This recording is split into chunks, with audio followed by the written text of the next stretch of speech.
Hello, everyone, and welcome to Small Screen Star Wars. As always, I am joined by Rachel Wilkinson. Hello. And I'm Julian Rachel. I forgot that part. Um, but we're here to It's talk okay. about... I'm more important anyways, so I get to Right, so introduce you... first this week. Are we going to change it up now? Or are you going I'm going to introduce you first every time? Okay. Okay. Well, hey, whatever works. I am now the main host of this podcast. Good. Okay, what's next? Back to you, Julia. Oh, okay. Thank you. I am coming to you live from our Tower Babel studio. I've got my Rachel. You can't see, but the folks at home watching live on Twitch or on YouTube or on Twitter can see that I have a fancy green circular sticker on my shirt that says that I've been vaccinated. I got my second shot of Moderna today. Me too. Oh, well, look at that. I got double vaxxed today too, so maybe we could podcast together sometime in the near future. Yeah, maybe in the same room potentially. Yeah. Like the old days. Like the good old days. Yeah. In the before time. Yeah. And what I'm saying is by this time tomorrow, I'm going to be completely dead. We'll both be. Yeah, probably. But the show will be up. I'll post the show tomorrow on time. We are recording this on Monday again. As I said, a couple episodes ago, it is summer here in Canada, and it is so short. So the weekends are valuable. And so Monday nights might be the new kind of recording date. But again, we'll shoot for the Sundays, and we'll let you know as it comes. Yeah. I would also mention, and this is something worth noting on this show, Disney announced that they would be releasing all of their new original content, their big shows, instead of Fridays, on Wednesdays. So Loki. Oh, did they? Yeah, Loki was extremely successful for Disney Plus. There was big numbers, biggest show they've done yet. Oh, really? Yeah, it's good so far. I really like it. Yeah, I really am liking it too. So if you're not watching Loki and you're a Marvel fan, get on board. There's only 2 episodes so far, and it's really great. But either way, the point is they did really good numbers, and so from Disney's perspective, they'd rather not compete with Netflix. Netflix releases new stuff on Fridays, and they're like, you know what, we'll just get out of the way of that, and we will release our stuff on Wednesdays. So going forward, if that carries out to be true with Andor or any of the other shows, it'll likely be Wednesdays, which actually makes it a lot easier. That's so we're not on the weekend. Yeah. Yeah, that actually, then we can get maybe episodes out faster. So So no promises. Yeah. No promises, but for now, look forward to that. Looks like Bad Batch will continue on Fridays for the foreseeable future. I don't, it's not, they had no comment on that if that was going to change. Right. But I wouldn't be surprised if the next big Star Wars show, which may very well be Obi-Wan. Although I guess it's probably Andor. They're filming that. Andor? They've finished that up. And then Obi-Wan probably. But those will probably be Wednesdays. So stay tuned for that. We'll be around. But what are we talking about today? We're talking about the Bad Batch Season 1, Episode 8, Reunion.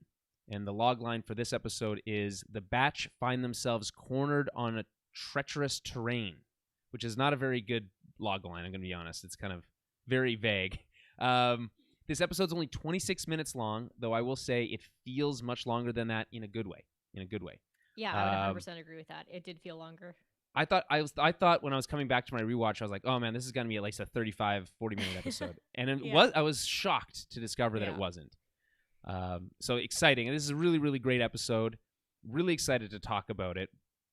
I guess before we get into this, just overall thoughts, just vague overall thoughts. Try to be as vague as, or no, maybe not quite as vague as the log line there, but just give us your overall thoughts on this week's episode before we jump in. Okay, overall, very intense. I thought this was an intense episode. And it gave me a different perspective than I had before about Crosshair. So I had a theory about how his character development was going to be before, and I think I'm wrong about that now. So. Yeah. Okay. Good. Yeah. Well, we'll get into that. I 100% agree. I think this is a very exciting episode. I think it's paced, very well, like basically perfectly. They do some really interesting camera moves. Like it's a really well edited episode, except for one specific glaring mistake that I think they make. We'll talk about that in a moment. I didn't notice it, so. Well, that's again, why you're here as that's my why co-host. Exactly. That's right. Hey, listen, I'm just here to help. I'm just here today. I'm just here to help. So, Yeah, this is really, really, really great stuff, and I just like I want to talk about the details. So let's just jump right into it here.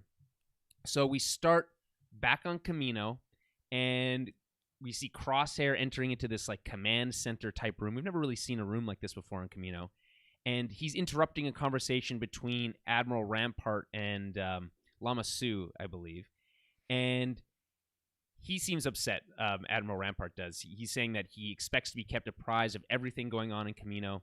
I really like this kind of start to the episode because it makes it feel like things have been happening on Camino when we weren't there, you know? Definitely. To me, it makes it seem like maybe he's done some digging, or that he's like pissed that he doesn't know about some of the stuff that the Kaminoans are doing that's maybe not related to the new empire now. Mm-hmm. So yeah, I kind of thought that was a very interesting like interruption to that conversation, because you're kind of like, hey, wait, like I want to know more about what he's mad about. I totally agree. I 100% agree. Like I'm like, what did he discover? Yeah, exactly. You know?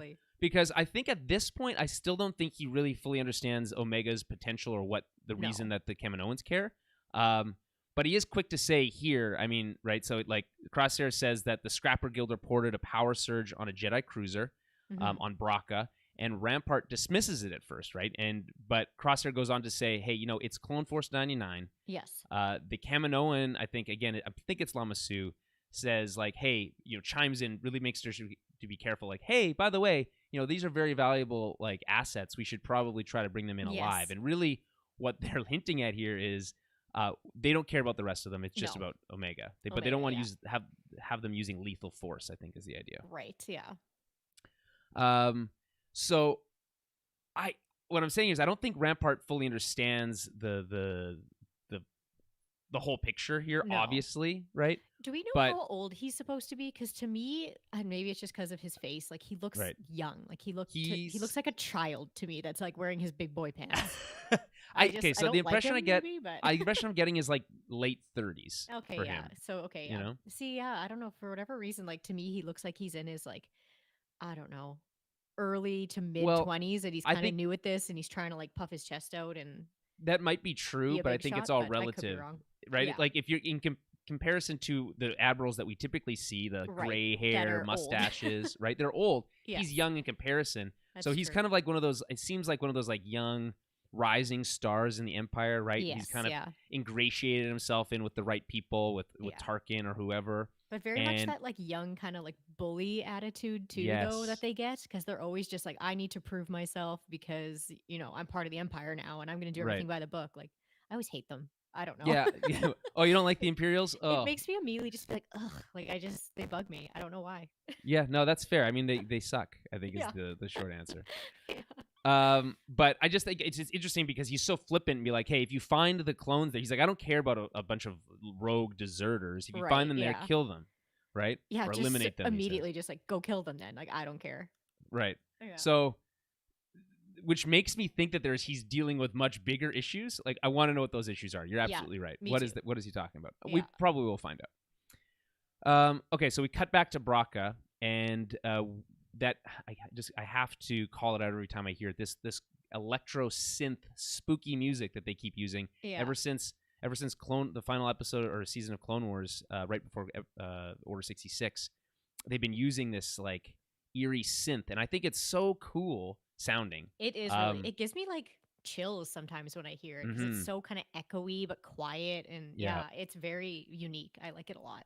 And it right away, you know, like things are not safe. Yeah. Despite the fact that we cut back to them on Braca, and it's bright daylight, and we're kind of catching up with Omega and Wrecker, who seem to have patched things up a lot, and he's teaching her how to disarm a detonator. He mentions that it's because there's a lot of live ordnance in the shipyard, and that she'll need to know how to disarm it if she trips one. But I think he's just having a good time. Yes, obviously. Wrecker starts a 10-second countdown on the device that they're working on, claiming that it's live and that if she doesn't disarm it, they're both gonna die. Again, she's a child, but okay. No one notices. It's so funny. But they don't treat her like a child because they are also children. Yes, exactly. You know what I mean? In a lot of ways, they're not really developed. So she freaks out and she starts cutting a bunch of wires as it counts down. And I like this because it's like it's a play on what we normally see. Like, okay, we'll cut this wire and then the blue wire and then it's done, right? But she's freaking out, and then she makes a mistake, right? And sets it off. She starts running, totally bails, trips on that thing. And by the way, super dangerous because like that's like a big rusty like piece of metal sticking out. Right. Meanwhile, Rucker's just laughing it up, and turns out it's just a smoke bomb. And Rucker's laughing. He's like, "I'm not crazy," and then he proceeds to laugh like a crazy person. I really like that. I thought that was fun. I love their interactions. I just think they have such a cute relationship with each other. Echo arrives right at that moment to take them to the cruiser. I guess Hunter wants them back there. But as they go, and this is where things like I'm like right away like this is a cool episode because we see this shot of the scrappers like watching them, but then it cuts to this wide shot and you see the glint from their like quad knocks or whatever. And right away you're like, okay, Echo knows what's going on. And so does Wrecker, apparently, right away. The act casual, right? Which is, by the way, stay casual. Love that. It's a call back to the fly casual line, I think, a little bit. And they kind of spring right into action. They don't really stay casual for very long. No. And they chase these scrappers down. I think this is very funny, or at least I thought so. Notice how they're using the stun setting here. Like they don't want to just murder them in cold blood, right? But when Echo hits the driver of that speeder with the stun and it crashes, he goes flying out the front into this pit. That guy's for sure dead, right? Like definitely dead. Yes, I thought so. Definitely dead. Okay. Yeah, pretty much. I noticed, and are they wearing Revan masks?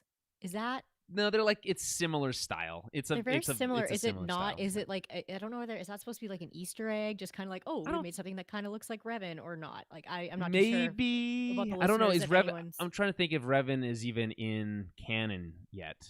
I think technically yes. I'm not too sure though. Like because it's in the Knights of the Old Republic, right? Yeah. So what the heck is his name?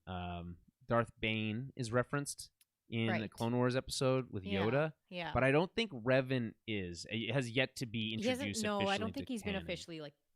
Yeah, I just wasn't too sure if they have said or not whether those video games counted as canon or not. So I just wasn't too sure if that's supposed to be like an Easter egg or it's supposed to be like some kind of like Could you imagine though if for I'm just thinking about this is funny. If they're like, yeah, no, we're not introducing Revan into canon, but don't worry, we have these cool scrappers with their his helmet. Isn't that just as good? The worst. Isn't that just as good? Yeah. I like obviously not. So I think that's very funny, but no.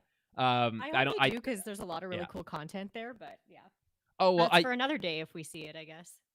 It's just a quick aside. I fully expect that Knights of the Old Republic or the Old Republic as we know it in some form or fashion will be introduced into canon as a film series first is my hunch. We know that Rian Johnson's working on a trilogy still, although that's kind of still hum. Yeah. I would love if his was an Old Republic trilogy. That'd be How cool, cool would that be? Yeah. Right? We're starting to get more like book content at least, but it's not. Well, yeah, but that's the High Republic era. No, it's High Republic. It's not quite old. Yeah. Yeah, and by the way, I've said this for a while, but like the Old Republic in old kind of Legends canon is thousands of years in the past. Right. Thousands. Right. I fully suspect that the Old Republic will be retconned. Well, yeah, to bring it a little bit closer, right? I feel like to make it a little bit closer. Although that being said, I think about that line from Obi-Wan. For thousands of generations, the Jedi Knights have been the protectors of the Old Republic. Like technically 1,000 generations is a long time, but like I just always think it's stupid. And I remember having a conversation when we were lucky enough on the Tower Babble podcast to have Lucasfilm Story Group member Pablo Hidalgo on the show when he was here for a Comic-Con event. Oh, cool. It was really cool. So that's, by the way, on our YouTube. You can go check that out. That interview is there. I remember I brought up with him at the time. I was like, isn't it weird how in the Old Republic, all the tech is exactly the same? Like, it's just slightly designed differently. It's just, but like over 1,000 years, there's been no technological advancements at all. Mm-hmm. And he basically says it's like, well, it's just storytelling shorthand, yada, yada, yada. Yeah.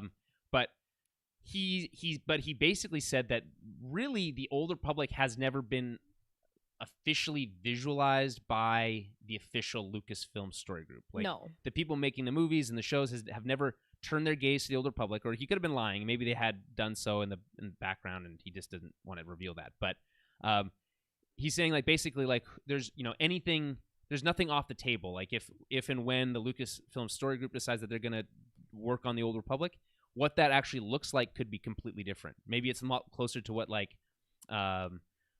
medieval times kind of feels like, Right. Yeah. So who knows? But I think we'll probably see it. Yeah. And, I know there were like deleted scenes out of Clone Wars that Revan and yes, was and going to be Bane. in, but they took them out. Yeah, they Yeah. took them out on the whole Mortis Yes. Yep.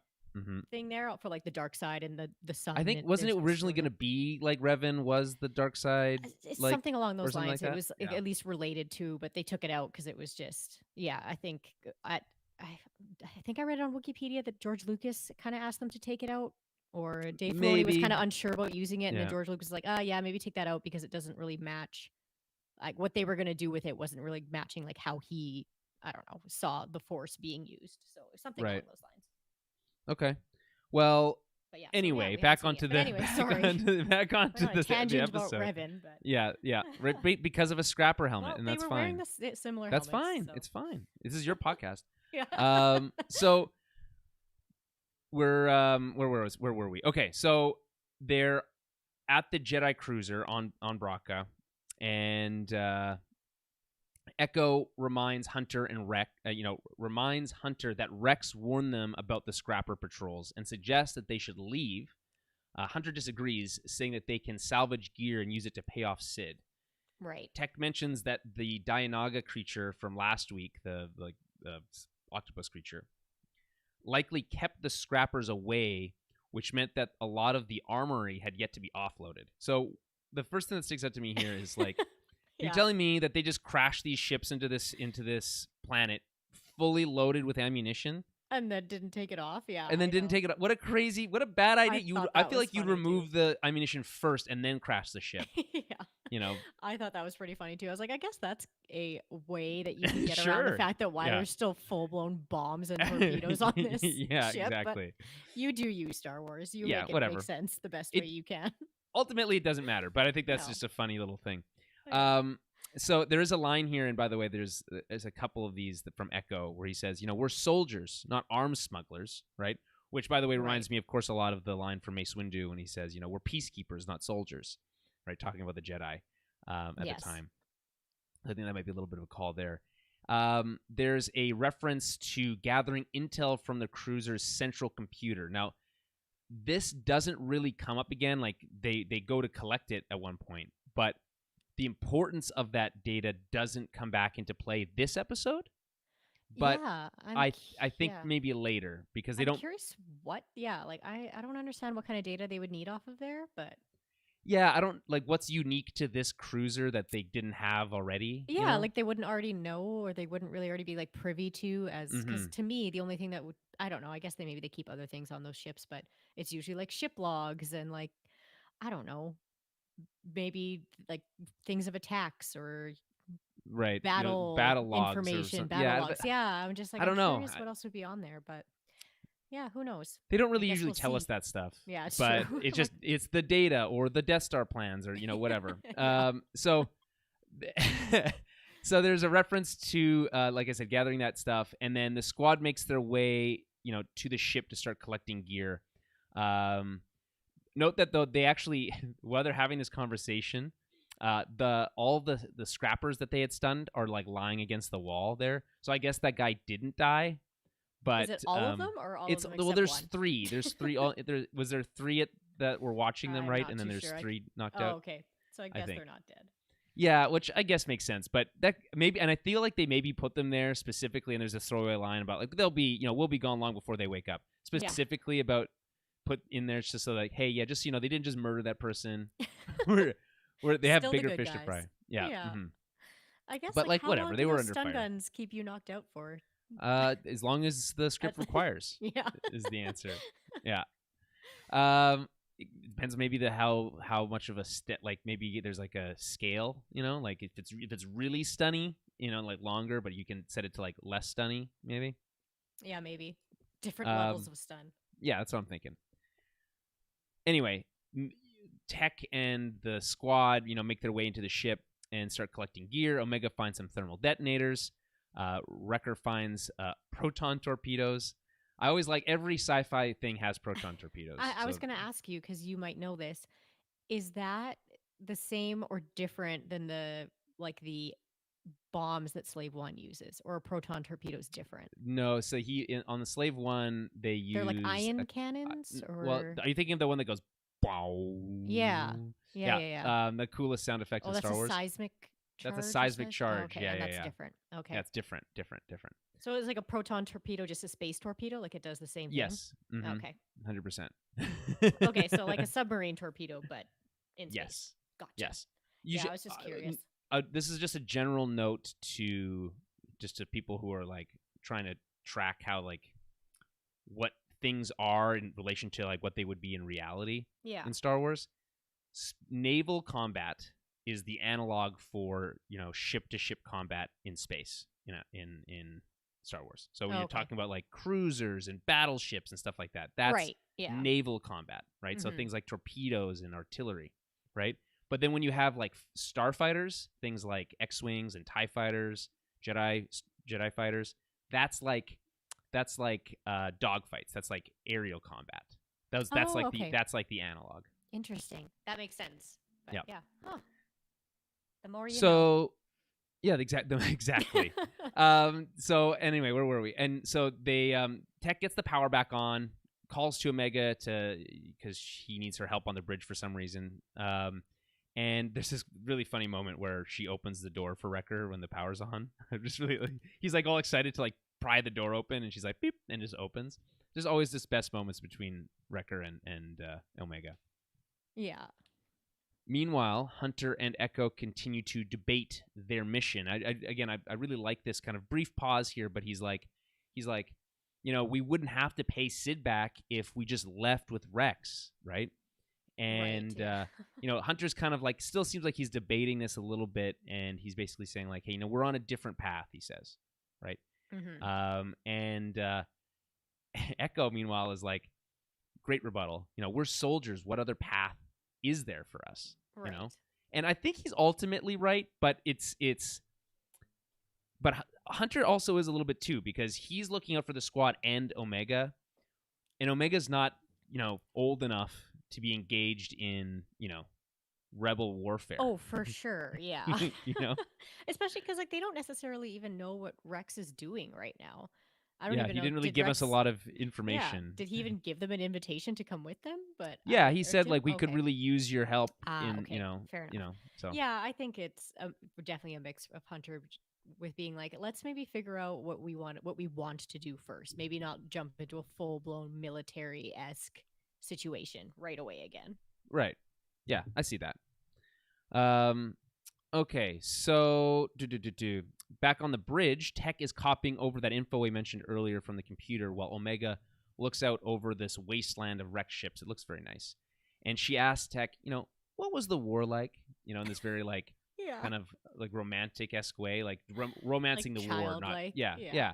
And just like his answers just vary by the numbers, and he's like, it was a series of battles with an objective and whatever. Tech is like the most oblivious. He's the worst person to ask that question. Like, you could have asked any of the other guys that question, and they would have given you like a proper answer. A real answer. Yeah. Tech is just gonna tell you like basically he's a protocol droid. Yeah, that's true. He does fill the. I guess between him and Echo, they fill the droid protocol stuff. Yeah. So anyway, so she's asking me like, by the way, I like how she responds, like she's like, yeah, but what was it like? What was it like? Yeah. And he's like, and his answer's like, what do you mean? I just told you. And like goes back to work. Like, what a jerk. Anyway, there's a light that starts blinking on a panel. And he's like, oh, it's probably just a short circuit, and it's a proximity sensor, if a ship is approaching. And then he's like, oh, whatever. And then 2 seconds later, 3 ships fly by. Like, again, he's a little bit of like, he's not the best these days. So Tech and Omega, they spot these 3 Imperial troop transports, actually attack shuttles. Apparently, it wasn't just a short circuit, Yeah. and they warn Hunter. So we're 8 minutes into the episode at this point, and I think this is where things should start to get really crazy, but they don't because we jump to Camino instead, and which I find to be a very odd editing decision, right? So we have this immediate threat coming to the squad, and then instead of dealing with that immediate threat, we cut to Camino for like the shortest scene. Like it's like 30 seconds long, maybe not even. Yeah. And it's between Nala Se and Lama Su, and apparently the Empire has stirred the pot with this mission on Braca, and Lama Su suggests that they need additional support from another bounty hunter, to bring back Omega. And there's a hint here that Fennec Shand was hired by them, but it's still not 100% confirmed for some reason, which I thought that was interesting. I honestly did, from the way they worded it when she said, like, where they said call upon further assistance. Right. So yeah, because I was under the impression that it was implied that now there's 2 bounty hunters. I think that's the case too, but it was odd that I guess maybe they just didn't want to use, like, it didn't feel as natural conversation if they like used the name. Yeah, so maybe they just wanted to be a little more casual. Yeah. But anyway, I just think it's it throws like the brakes on for this like brief moment, and you're like, why do we like? I understand why it's there. It's to set up the arrival of you know who later on. Yeah. But this could have been done. That little like, oh, someone else is coming though. It's not just this, but yeah. But it could have been done right at the beginning, right after we knew that Crosshair was on the way. Right, we already knew Crosshair was on the way. Yeah, we could have. They easily could have put that. They could have shown Crosshair leaving, and then the Kaminoans having that conversation right after that. Like we don't. It just. I just think it's an odd place to put this in a otherwise very well kind of structured and, like I said, paced episode. That's fair. I would actually agree with that. So okay, back on Braca, and this is where things actually start getting crazy. Hunter and the squad watch with quad knocks from the bridge as the troops disembark from the Imperial ships, and they identify Crosshair. Right. Tech jams the scanners, but it's a trick Crosshair knows too well. And is onto them right away, right? Yeah. Love this moment. I like that too, because it shows that Crosshair is a very different kind of enemy for them. Yes. Because he knows all their tricks. He knows how they work. So it's going to be very difficult for them to deal with him because he knows all these things that they already do, right? So, but I like, though, it forces them to be unpredictable, to kind of change their game, which I think is really always fun too. And by the way, the lighting in this scene is just so gorgeous. This whole episode is really well lit, but this way that they land these ships and they're being backlit by these like searchlights from the attack shuttles, and the way that they are able to take these, previously, and we mentioned this before, but I think this is a really good example of it. These previously heroic clone troopers, right? But in this light, they haven't changed the design of the troopers at all, right? But in this light, they look very cold and menacing. Okay. I had a thought about this, because I thought the same thing, and I kept thinking to myself, why do they look different? And like, it was bugging me, and I'm like, I was trying to figure out, like, because they look like stormtroopers to me now, and I wasn't too sure if it's the setting or whatnot. But am I wrong to say that in the Clone Wars, we saw a lot more clone armor that had colors on it, or the clones had personalized their helmets or personalized their armor somewhere, or pauldrons or the skirts or whatever. But then now I feel under the Empire, it's a lot colder, and maybe they're not allowed to make any sort of modifications to their armor. They probably don't seem to care anymore with either that. Yeah, it's either the Jedis wanted their clones to be a little bit more personalized, whereas now the Empire is like, absolutely not. Your numbers, you're like you are your number. You don't have a name. Well, that kind of thing. like we even hear the clones like communicate with each other, like talking about calling them out by their CT number. You know? I felt it was, and maybe I'm wrong. I'm not too sure if all the clones in the Clone Wars had colors, or not all of them did, but like there was a lot of like quote unquote the regs that were just like plain old white trooper armor, but a lot of them did, and that does certainly give them more personality. I just say, I think it's really impressive what they do here. It's just very cool. It is, but shot. With all the lighting and everything, and like it's just very interesting to me how these slight changes can make them feel like completely different than than before. 100%. So Crosshair sends a squad to find the Bad Batch's ship while he makes his way, with the rest of his troopers into the cruiser. Tech says he identifies 3 attack shuttles worth of troops. We don't really know how many that is, but it looks like it's in the 20-ish number, maybe, give or take. It seems like a good handful, maybe 20 to 30 troops, which is quite a lot for only 5 people. Oh, for sure. Yeah.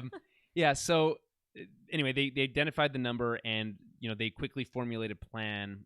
Wrecker suggests that they take their haul and head back to the ship and get out of there right away, which makes perfect sense. Yeah, I love how he's just carrying 2 proton torpedoes on his shoulders. Yeah, I don't know how much each of those cost, but a lot probably. Yeah. Note that he refers to the ship as the Marauder here. Hunter does later again as well. I was gonna say that because you talked about how literally last week no one has said anything about the ship's name. Yeah, they always kept calling it the ship. Yeah, and and now it's the Marauder. So I think calling it, by the way, just the Marauder. What was I can't remember the full name of it. It was something. Ooh, I forget. Anyway, it doesn't matter. The point being is the Marauder is a way cool. You just call it that, and I'm fine with it. Yeah, for sure. Pretty cool. Anyway, it's fine, and I'm also fine with them using that name. I just think it was odd that it took them till episode 8 for them to use it regularly. I guess maybe they didn't want to throw the word ship around too much because they're on a ship, Yeah, maybe. It stumbled me in my notes. So yeah. So they quickly make a plan to sneak through the cruiser back to the ship, but we cut back to the Marauder and we see it's already swarming with clones. So it's probably not gonna work. Tech tries to tap into the clones' comms. We've actually seen them do this trick before to monitor their movements, but they need to hide as a handful of clones make their way past. Once Tech has the radio online, they discover that the hangar's already compromised, so they decide to cut through the artillery deck instead. So again, I love the pacing here. As soon as we cut back to Braca after Camino, it's really nonstop. No, it's very tension. quick. And there's lots of cuts, and it moves very fast. It's very frenetic, and I think it does a really good job of driving up the tension. Right? They're out of their element a little bit here. They're scrambling. Right? There's confusion. They're trying to find a solution. They're finding answers, but they each around each turn is like a new trap or it's something they're not expecting. Right? Right. I just think they do such a good job of driving up that tension, creating stakes really clearly. Very interesting. So as they reach the artillery deck, Wrecker remarks on how high up the artillery deck is. And at that moment, the squad is ambushed by Crosshair and his elite squad of stormtroopers, plus another bunch of clone troopers. Crosshair holds them at bay, basically at gunpoint, while he kind of taunts them a little bit, even calling out their attempt, to patch into their comms, which was obviously a trap. And I think, by the way, quite clever. That's a really good move to know that they're listening to kind of reverse psychology them. Oh, for sure. Yeah. That's what I just mean about how he's he knows all their tricks. He's going to be very difficult for them to deal with, I think, for the most part. Yeah, and I it's interesting. We'll see when what happens to Hunter later on might change how this all plays out, but it's very fascinating. So anyway, he's got them at gunpoint here. And so Hunter tries to buy some time while trying to, talk some sense into him. We've seen them try this move before. It doesn't work. Right. And, he even, he's like, you're being controlled by an inhibitor chip. He uses the exact, the words, the actual name, Nick calls it up by name. Omega chimes in. She's like, remember when I talked to you in that cell that one time and I told you it wasn't your fault? This is that moment I was talking about. Yeah. Just trying to, tug on his heartstrings a little bit, being like, it's still not your fault. I liked that callback because I remember liking that scene a lot at the time. Definitely. It it gave you that more of a softer feel from Crosshair in that moment too, in that previous scene. So yeah, it was nice to get that. But then this time he's not. Well, yeah, this is much different. He's had his control chip amplified or whatever. So dialed all the way up. Yeah. So Crosshair's not having any of it, and he orders the clones to aim at the kid, which I thought was savage. Very aggressive. Why? What's the kid gonna do? Yeah. That's what I mean, though. It's such a difference between him being sad in the cell with her to now he's just shoot her. Shoot her. I think honestly he did that because he knew he knows would get to Hunter. Yeah, he knows that that's gonna get to Hunter. He knows Hunter's not gonna let that happen, and he's gonna try and protect her, right? So might make Hunter a little bit more vulnerable. Or he just doesn't care and he's fine with killing kids because it's likely the second one. It's probably both. A little column A, a little column B. Yeah. So, like I said, Crosshair's not having it. The clones all aim at the kid, and Hunter's reaction here is heartbreaking. By the way, love this. So he tries to shield her, but they're surrounded, so there's not really anywhere he can put her. Right. And he starts like freaking out, like how many people are aiming at us right now, and he's trying to like collect himself, but like he looks very flustered, and I think it's again, credit to the animators here, because I think that is a really good kind of shorthand. It's only like a half-second scene, but it's very cool. I like it. So right before the clones are going to fire, Echo shoots off the cannon. So there's this kind of brief moment while Hunter and Crosshair are talking to each other, and it's a little dumb, because like if Crosshair knows them so well, he should know that Crosshair and Echo are probably up to something, right? Yeah. They're like having a full-on conversation while at gunpoint, and he's like, do this, do that, like they're talking about, oh, it'll bring the whole roof down. Like, guys, keep your voices down. Like, they're standing right there, Yeah. So anyway, the plan actually works. So they fire the artillery. And by the way, I love this. There's a call out of this on Twitter I saw the other day when someone's like, the sound effects in that scene were spot on, like so cool. And they like showed them the scene from Revenge of the Sith when those artillery are kind of like fully functional and shooting. And then like this scene and like the sound of them firing is like is really cool. It's another one of those sound effects that people seem to like a lot, similar to the concussive blast or whatever. So that's really cool. There's some really interesting sound effect stuff.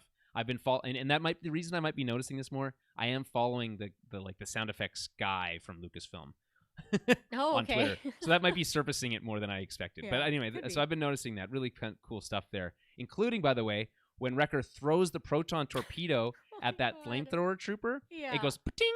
That's the same sound it makes when it shoots out of those cannons. So that's pretty. Yeah, it's pretty awesome. Fun. I like that too, because it's like, that flame trooper was kind of like outgunned there, Oh, for sure, yeah. Wrecker just literally throws a torpedo into flames at him. Yeah. All right, that works. Well, as long as it's not armed, I guess it's not too bad. Anyway, so the ceilings collapse. They make their escape. They have just enough time to kind of get out of there. We cut to the squad as they're making their way through a giant... hold on, let's just pause for a second. I think that this scene in the artillery chamber is very cool. I think it's really well executed. Basically, top tier scene, top to bottom, in my opinion. I would agree. Yeah, for sure. So we cut to the ion engine chamber, and the squad's making their way through this giant space. We don't really see spaces this big that often. And, Tech mentioning that it's their way off the ship, or it's their final egress or whatever the hell he says. Meanwhile, Crosshair is picking himself up from the rubble in the artillery deck.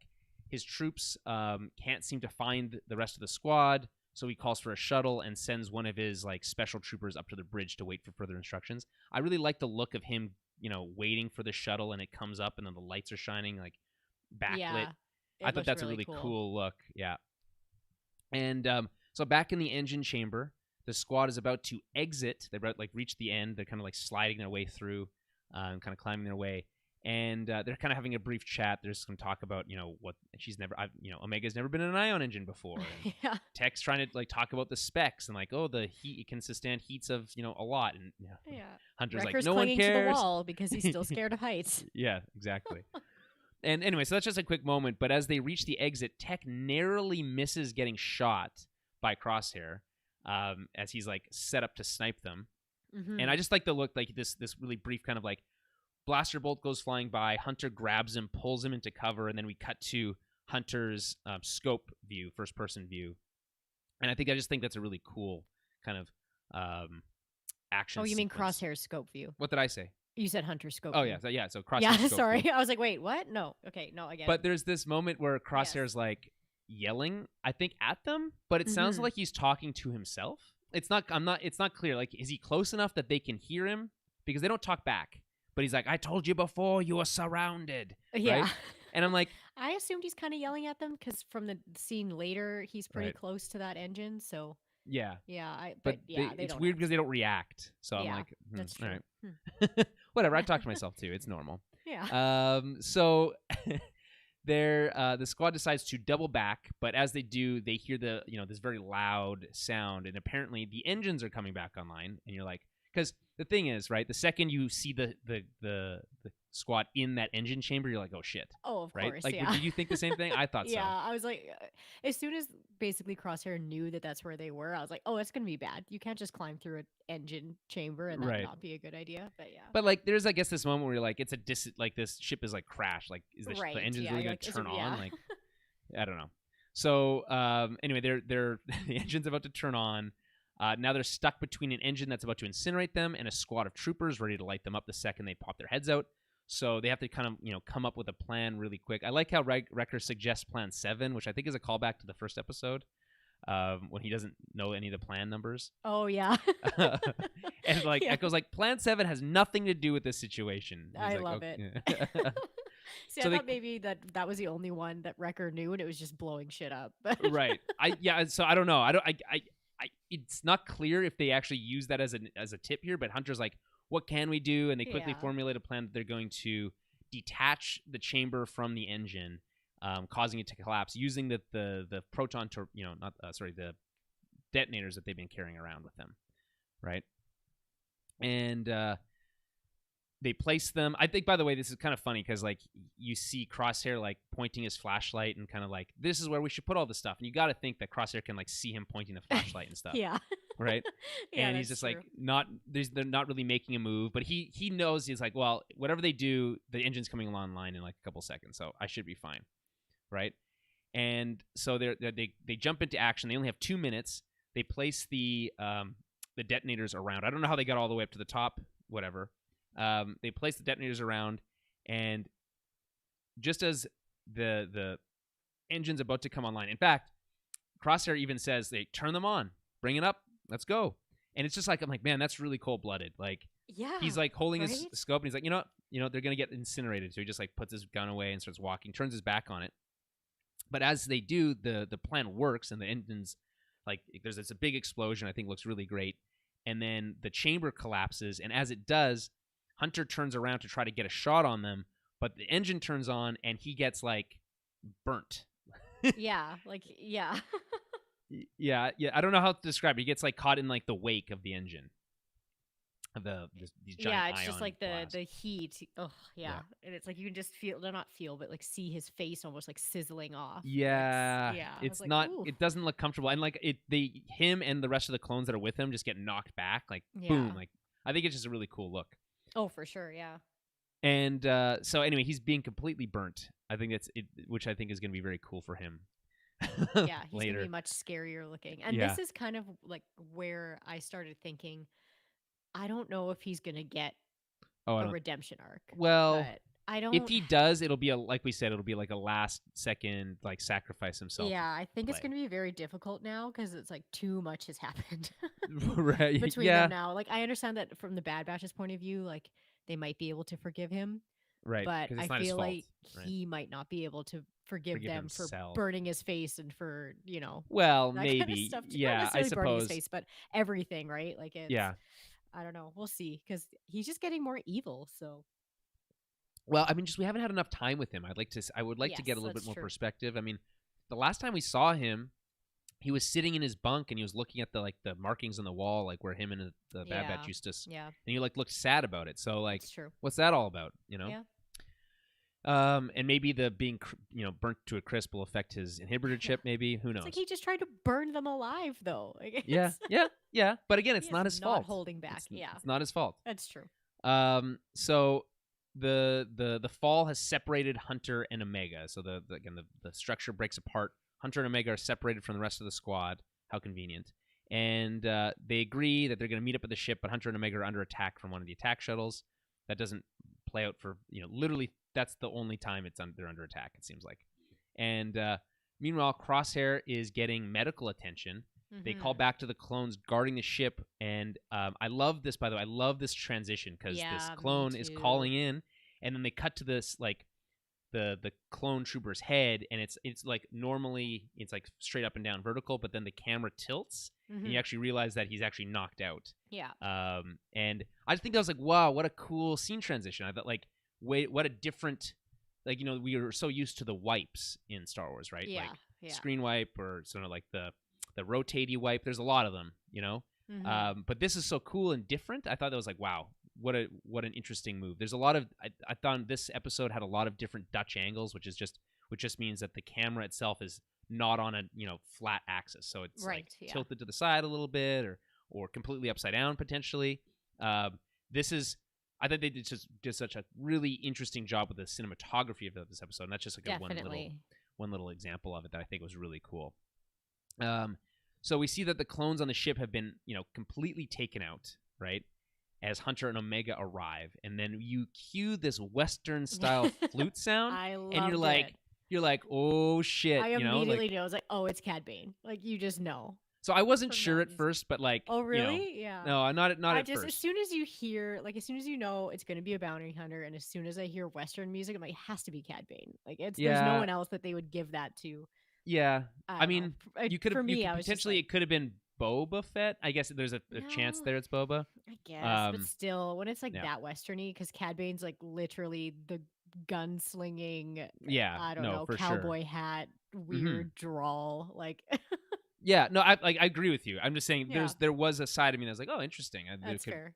But like that sound effect, you're like, oh shit, like shit's about to go down. Oh, right? For sure, yeah. So he's like investigating the clones, and he's not sure who did it, but he suspects it wasn't the Scrappers, and he's like, this isn't the Scrappers' work. And then you hear this line, wasn't much work at all, and you're like, oh, and then they play the music, and then they play the flute again. And you're like, oh man, now this shit's getting real. Like this is very cool. And then Cad Bane, you see Cad Bane come out. He's got this like really cool outfit on. We have this is by the way the first time we've seen him in 9 years. Just for the record. Oh, hasn't been on the show for 9 years. We haven't seen him. Yeah, because I guess when some of the last time we see him, it's around when he. Oh. I don't even know. I don't even remember when. There's a lot of the last kind of stuff we see of Cad Bane is like he kidnaps like the Senate. The Senate, yeah, that's one of those things, and then they take Zero, the Hutt, and they escape with him at some point during then. So it's somewhere around there. I think is the last time we see him. But anyway, so we see him and his droid Toto 360. Toto 360, which is a techno service droid. Belly. It's so funny. I think he's just like one of those like. He's just a really good droid character. He's top good. Tier. I love little evil droids. They crack me up. I think they're funny. So funny. You're in trouble now. Like, shut up. He's just like a little asshole. Yeah. What do you even do?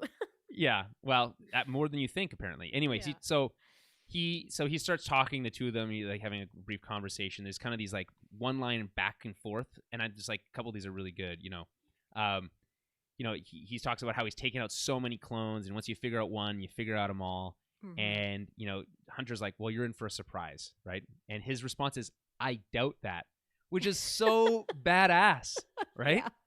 I doubt that. Cad Bane's, like, he's not to be messed with. He does not mess around. No, he's like a very, very dangerous bounty hunter and has gotten through quite a lot of stuff from what I remember in the Clone Wars. Well, he can take on Jedi and survive. Yeah, so. Like he's not just like your average everyday garbage bounty hunter. Yeah. He's one of the best, and he's no Bosk, but he's pretty good. Yeah. I'm just kidding. So like, it's such a good point you bring up though, because he is super dangerous. Like 100%, like one of the most dangerous characters in the show that we've ever seen in Star Wars. Right? Yeah. And we talked about this before. The stakes of the show are very real. We're talking about a character who's extremely dangerous. Yeah. We're talking about characters that can die. And by the way, it's bullshit that Hunter doesn't die here. He should be dead.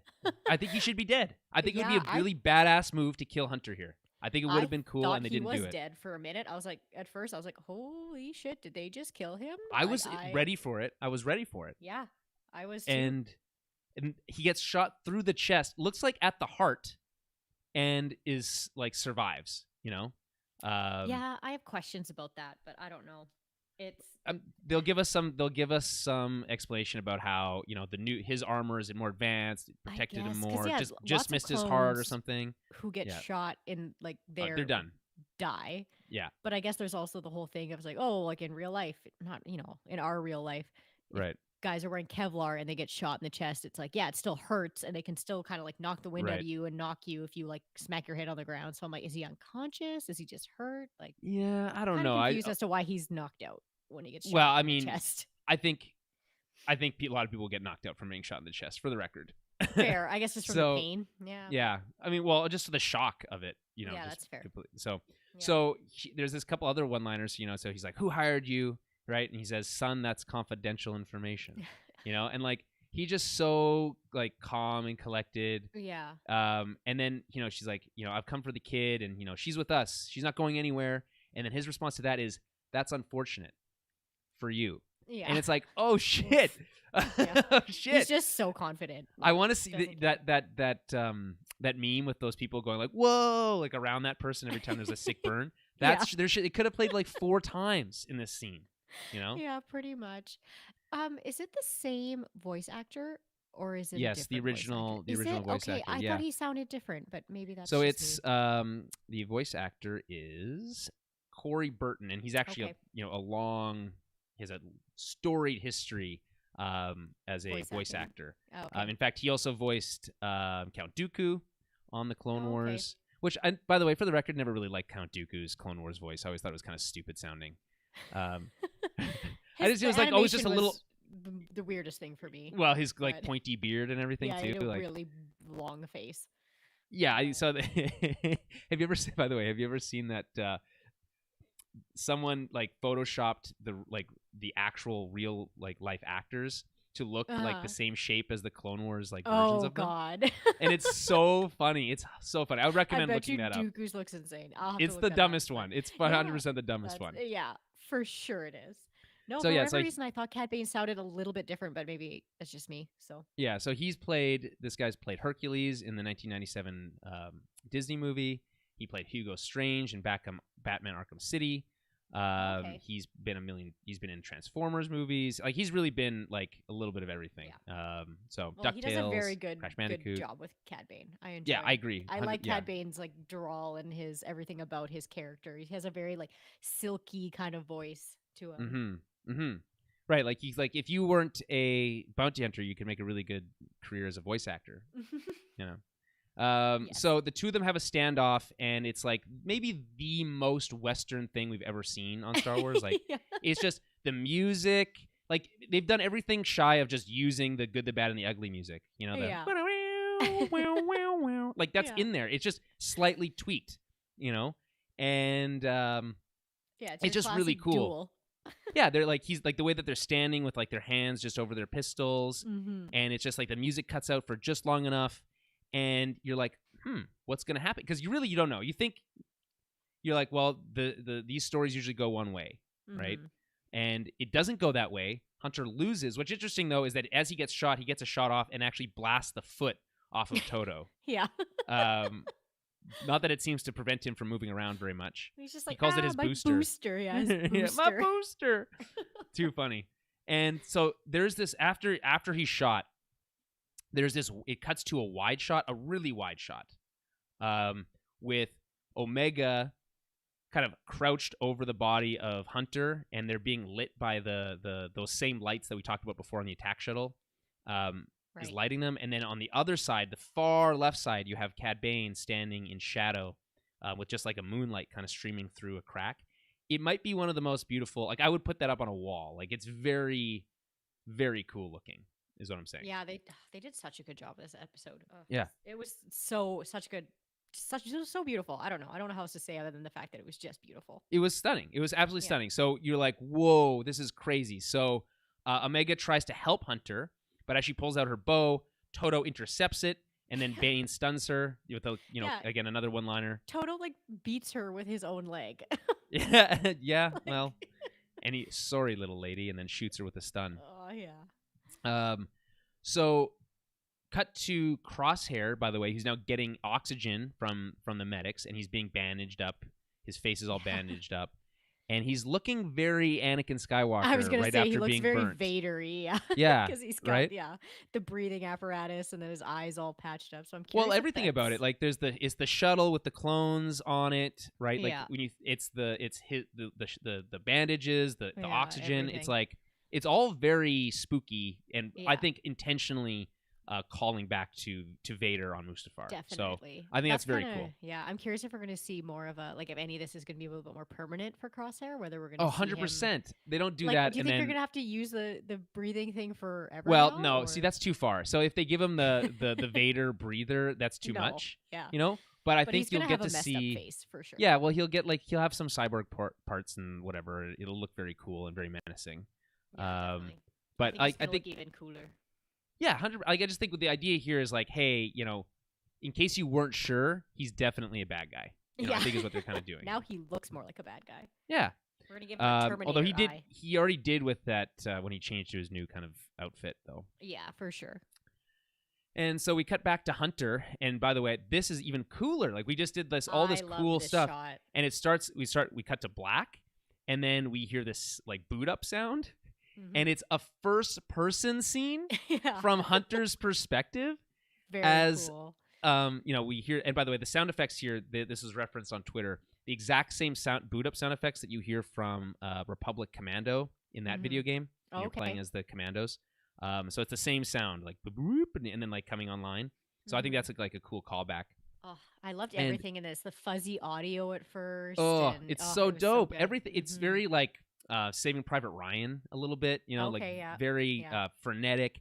You don't really get a clear idea of what's even really happening, and so he's being helped up by the squad. They're asking him questions he's not able to answer. He's being carried towards the ship. You see blaster fire coming. But again, it's all out of first person. It's like, whoa, why have we not done this before? How cool is this? Yeah, I know. It looks and awesome.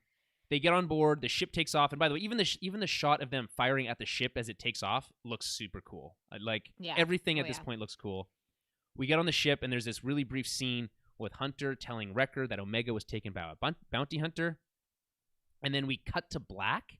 Yeah. And then we get that eerie synth again, and it plays over the credits. It's the coolest it shit. Says like we got to get her back, and then it just goes black, and you're like, oh, okay, like that's just, right. They just ended it there. Yeah, I kind of thought maybe we were gonna get like one last scene, but no, they just cut it off right there. I think that's the best place to stop it because it's like you're just at peak. What the fuck's going on? Yeah, peak stress. What are you doing? Like, what's gonna happen? You just want to see the next episode so bad. And in a Netflix world, you just go to the next episode, and that kind of the suspense is kind of lost. But here, that's not the case at all. You're like, you got to wait to a week to wait, and you have to think about like, holy crap, what is Hunter gonna be out of like action for a little while? Like, he can't just be like right back up, guns a blazing right away. I'm wondering if there's gonna be an infiltration mission into Camino. What's gonna happen? There's been some rumors about a clone uprising. Like that's something from the expanded universe. Oh, okay. The clones on Camino kind of fight back against the Empire, and then ultimately is the end of them. Right. But I want there's just so many. I feel like vectors, like where so many things can happen. How does Fennec Shan play back into it? Is she going to try to collect the bounty from Cad Bane? Yeah, I mean, could be because they're basically fighting against each other. Rivals, now. Yeah, they're they both want that bounty, so could be for sure. No, that whole last scene was so cool because we always see the clones dragging somebody back to the ship, someone who's injured, but we never actually see the point of view of that person with all the chaos going around and seeing Wrecker still shooting and bombs going off and like all the chaos. It was very, very cool. Like I've never thought that I wanted to see it at a first person. Like really, I mean, sure, like that'd be cool. But like now seeing it, it's like I don't want them to overdo it, but I would love them to do this again, like more first person stuff. Yeah, 100%, super cool. And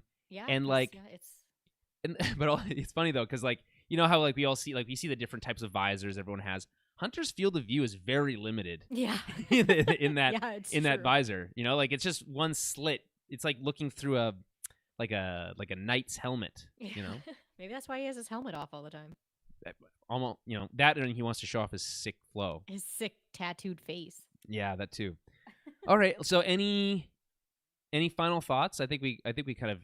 Yeah, I think we did. We covered it all. Really, it was just a really cool episode. Like you said, it had such good, like different camera angles, and it was just beautiful in general. But lots of suspense and lots of good threats, and it was cool. And I loved seeing Cad Bane again. I was pumped. I was like, oh, okay, he's one of my favorite bounty hunters for sure. So I loved having him back in the game. So I'm Yeah. excited to see more of him too, because I just really like him as a character.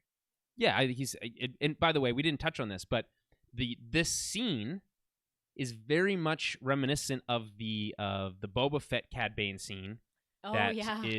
we never got in Clone Yes. Wars, right? So in theory, they've kind of recycled that scene and they've used it here instead, which Yeah, that's means true. there's other stories that you can tell with Boba Fett and potentially Cad Bane.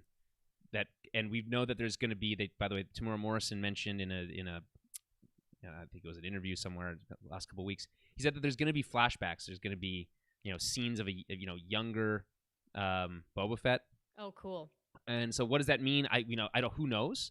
But there's just I feel like there's a lot of possibilities, especially now. No one's like, hey, they got to do the Western standoff scene, but they did it in a I think a little bit cooler way instead of like an annoying teenage Boba Fett. Two fully grown adults, like higher stakes. Well, now so that's we can awesome. get a different story about how Boba Fett gets the dent in his helmet too. Exactly, right? Because or maybe they don't tell the story and it remains a mystery, which I think is even like more fun, right? Yeah. I mean, in theory, I guess you could say, oh well, the standoff has happened. He's done standoffs more than once, but I think it's more interesting to say that they've now used that bit, that they're not going to use that animatic again. They're not going to bring that back and tell that story, and if they do, they'll probably tell it on Book of Boba Fett. If that scene is shown, maybe we get it in live action instead. Ooh, I would like to see. Yeah, live action Cad Bane would be cool too. Right? Yeah, 100%. He'd be really cool to see live action. So yeah, those blue aliens with the red eyes are very striking. He's so scary looking. Yeah, I enjoy him. Like in Battlefront 2, there's a good guy version of that really? type of alien, and it's like even the good guy version of that kind of aliens looks creepy looking. Looks terrifying. So, yeah. So anyway, I agree with you 100%. I think this might be the best looking episode they've done. It maybe right behind the pilot. The pilot's so good looking, and there's just so much like close ups, and they've had a lot of time to build it. So, and especially for it basically being like a junkyard planet, like to make it that beautiful looking as a episode when it's basically just trash and broken planes everywhere is kind of cool too. So we're talking about recycled environments again. We're talking about just redressed sets from the Clone Wars stuff, and it doesn't matter. I think, like I said, their use of lighting is really useful here. Like this episode starts at dusk, and goes into full on night by the end of the episode, and their ability to kind of play with that is super well done. And again, the music is really awesome. The where's the story going? It's hard to say. Like this is not predictable stuff. Like I don't think anyone saw Cad Bane coming today. No, I didn't. Not at all. We knew Crosshair was coming, and I would have been satisfied with just that. And they escape, and it's fun. Okay, cool. But instead, no, it gets way crazier. We get Cad Bane involved, and you're now like, this is nuts. And now I would say I can see there being some complaints. I saw it already online. People saying, oh well, here's another character we know running into the Bad Batch again. But I think in this case, it doesn't bother me because we know that they're hiring bounty hunters, and there's only a select few capable bounty hunters in the galaxy. That doesn't bother me at all because you would, especially with the Kaminoans, they would probably have a ton of money, and they would hire the best. And it makes the most sense to me that they would hire Cad Bane. Ooh, I hope we get to see his ship because he has a really cool looking ship. We kind of redone with it's the called the Xanadu Blood. Oh wow! It's cool. Okay. He's got a cool ship. I don't know if I love that name. It seems a little on the nose. It's a little, evil ship is basically what it should be called. So, anyway, the Bad Batch ship is the Havoc something. The Havoc Marauder. Yes. Okay. Yeah. So I don't think you need the Havoc part. I think you just call it the Marauder. I think that's fine. Yeah. Anyway, great episode. Can't wait for what's coming next. It's only coming in by the time you're listening to this, it'll be the next day. So we should probably, actually no, that's Loki. It'll be a couple days after that. I'm getting my Disney Plus shows confused. Mixed up. But anyway, it's right around the corner. Can't wait. Show's just getting better and better. This is really, really top tier Star Wars storytelling. I just can't get over how talented this animation group has become. With the funding of Disney behind them now, it seems like they're really able to open things up and tell, bigger, broader stories. And it's like, wow, like, okay, so what happens when the Bad Batch is done? What's next? Like, what's the next thing that they're going to tackle? And it could be anything. And I have full confidence that whatever they choose to do is going to be great. Yeah, at this point. I agree. Yeah. Okay, well, let's wrap it up there. Like I said, we'll be back next week with season 1, episode 9. Just note that we will try to record on the Sunday, but if not, we will record on Monday again live. So again, stay tuned on the Twitter at Tower Babblecast for that. And by the way, help support the show. Head over to patreon.com/Tower Babblecast. We'll be doing our film club for this month in a couple days. So stay tuned for that as well. And again, help keep the lights on in the studio here. So, okay, well, until then, I'll use the line that I used in the trailer we just recorded, which is, until then, we'll see you in a galaxy far, far away. Okay. Good stuff. I was just gonna say good stuff. Right at an hour, basically. Yeah. Great. Perfect. Yep. All right. Well, I'm gonna let you go because I'm starting to feel sick again from this. That's not good. That's why I stood in line for 8 hours today to get Pfizer. So. Well, I don't know. I had Moderna for my first one, and I got Moderna for my second one. That makes sense. Yeah. No, I heard the Moderna's hitting people a little bit harder the second time around. So hopefully that you fucking feel better. Dolly Parton shit. I tell you what. Yeah. Just kidding. All right. Well, hopefully you feel better. All right. Okay. Bye. Bye.